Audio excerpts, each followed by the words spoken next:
Salut, bienvenue sur ma chaîne, Réveil Jungien, là où votre âme se reconnaît et où chaque question trouve sa lumière.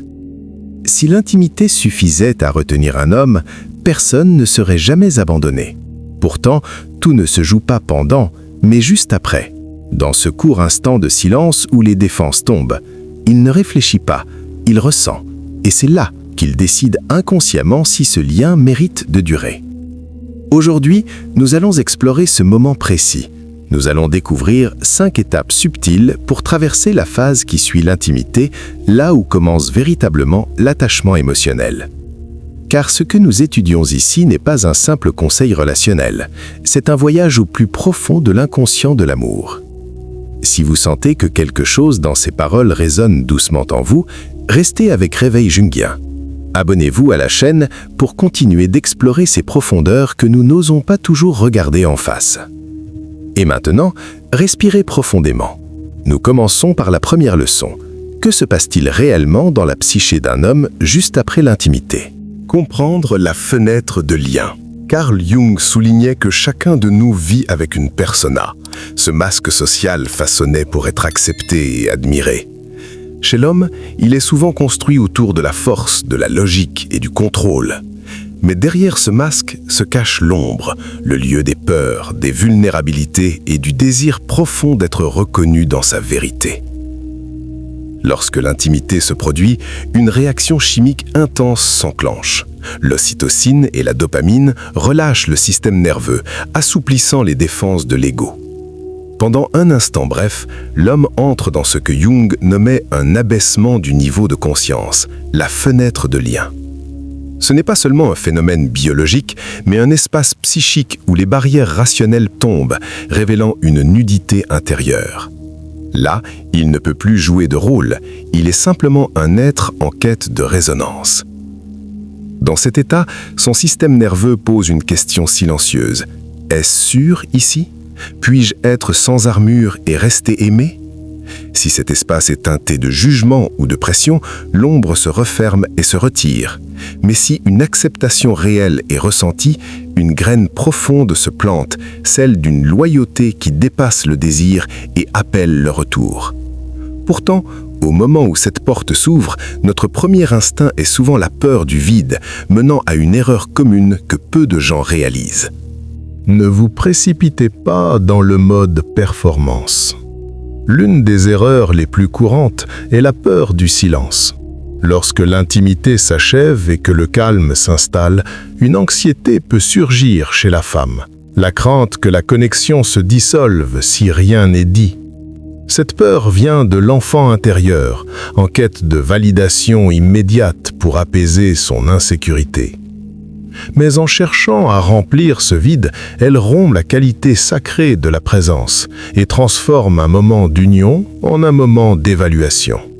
Elle se hâte alors de poser des questions comme « c'était comment ?» ou « à quoi penses-tu ?» ou tente de prendre soin de lui de manière excessive.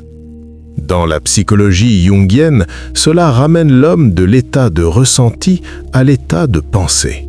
Il est forcé de remettre son masque de persona, de répondre, d'expliquer, de performer. Pour lui, cet instant est vécu comme une intrusion. L'inconscient perçoit alors que la connexion devient conditionnelle et le sacré se dissout. Le véritable lien ne respire que dans le silence. Combler cet espace revient à fermer, sans le vouloir, la porte de son cœur. L'intimité, au sens symbolique, signifie voir à l'intérieur de moi. Il a besoin d'être vu sans avoir à prononcer un mot. Le silence n'est pas un vide à combler, mais un espace vivant où l'âme peut enfin se poser. Avant de continuer, j'aimerais vous demander, avez-vous déjà ressenti ce silence post-intimité comme quelque chose de pesant, au point que votre instinct vous a poussé à parler ? Partagez votre ressenti en commentaire, car nommer une peur est le premier pas pour s'en libérer.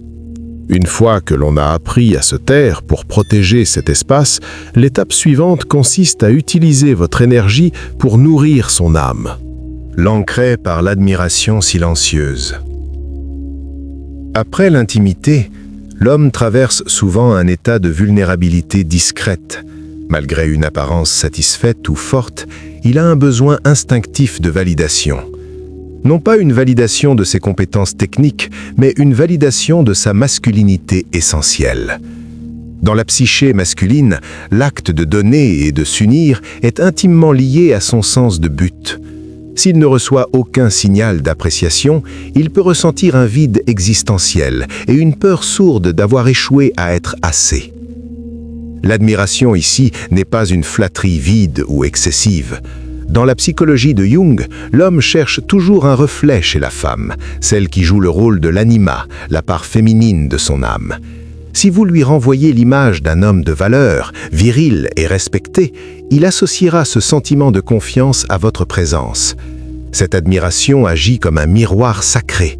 En le regardant avec tendresse et reconnaissance, vous lui permettez d'intégrer son côté héros et son côté amant sans conflit. Il ne se sent pas seulement désiré, il se sent honoré dans sa nature profonde. Une main posée sur son torse, un regard chaleureux ou une phrase murmurée affirmant que vous savourez ce moment avec lui a plus de pouvoir que 1000 mots. Vous ancrez son sentiment de paix à votre personne.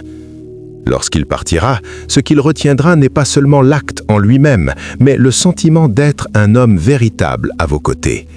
C'est cet ancrage qui crée le manque. Il cherchera à retrouver ce miroir gracieux que vous seul savez lui offrir.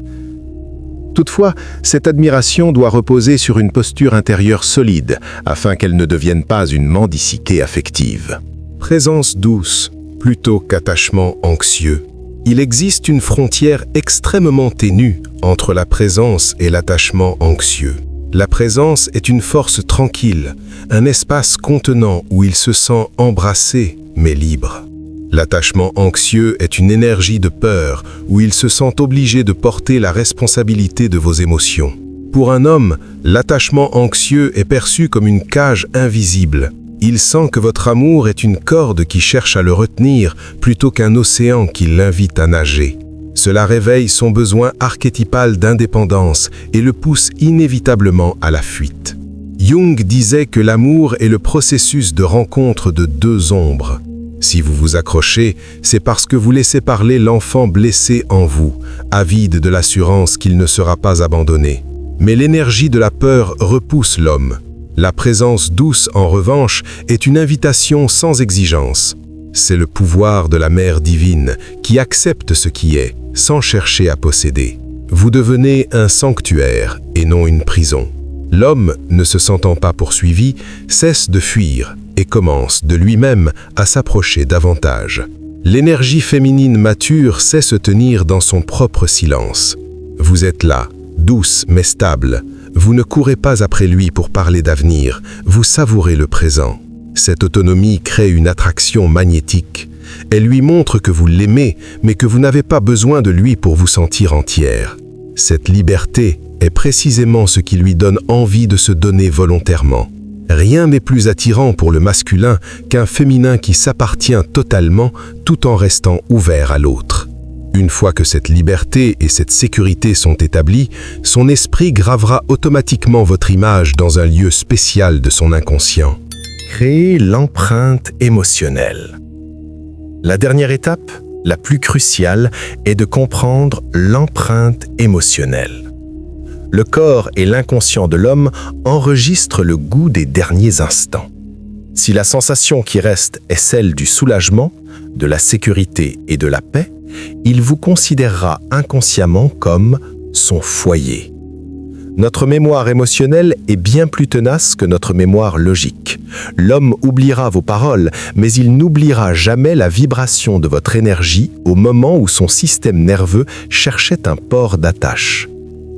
Dans la psychologie des profondeurs, le foyer n'est pas un lieu, mais un état d'âme où nous pouvons nous reposer sans défense. Lorsqu'un homme trouve la femme capable de créer cet état, il ne part jamais vraiment. Il peut parcourir le monde, mais son inconscient sera toujours tourné vers celle qui lui a offert cette grâce de simplement être. Vous devenez sa boussole intérieure. Chaque fois qu'il se sentira stressé ou perdu dans le monde extérieur de la performance, son esprit l'entraînera irrésistiblement vers le souvenir de cette paix qu'il a trouvée entre vos bras.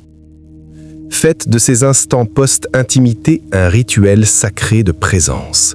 Ne vous précipitez pas sur votre téléphone, ne courez pas à la douche, n'analysez rien.